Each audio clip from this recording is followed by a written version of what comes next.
spitting fire at your castle walls. Justice calls stronger than peace.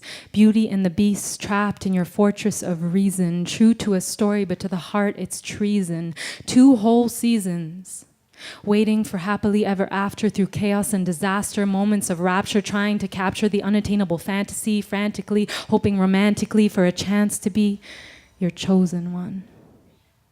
Faced with the frozen sun, stay open or run.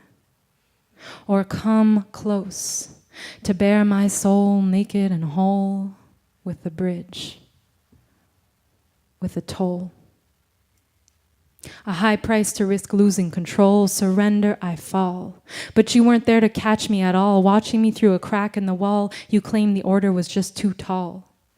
So I would fall again and again, bruising myself with false hope, with self-blame and shame as my gloomy friends to cope.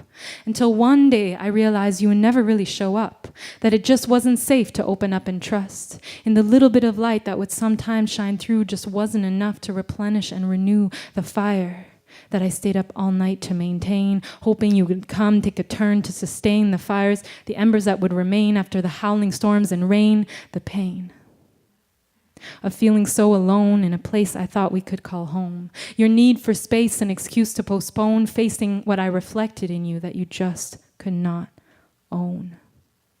Your need for space, an excuse to postpone, facing what I reflected in you that you just could not own.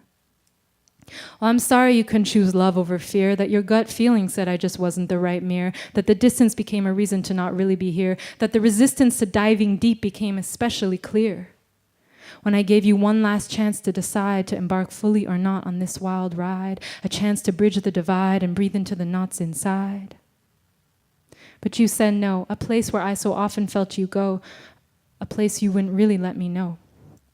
And so the curtains draw, it's the end of the show. I'm trying to walk away, but you keep me on stage. The longing makes me stay, but I know I need to turn the page. Your love, sweetness yesterday now ignites anger and rage. So I storm off with a bitter taste in my mouth, hurt, disappointed that things didn't work out. Maybe someday I'll let you in again, maybe as an ally, maybe as a friend. But until then, this raging fire needs room to breathe and a place to express and be fully received. At the crossroads of grief and power, something is dying and another wants to flower. At the crossroads of grief and power, something is dying and another wants to flower. In the sun of the only one who is always there to catch me when I fall.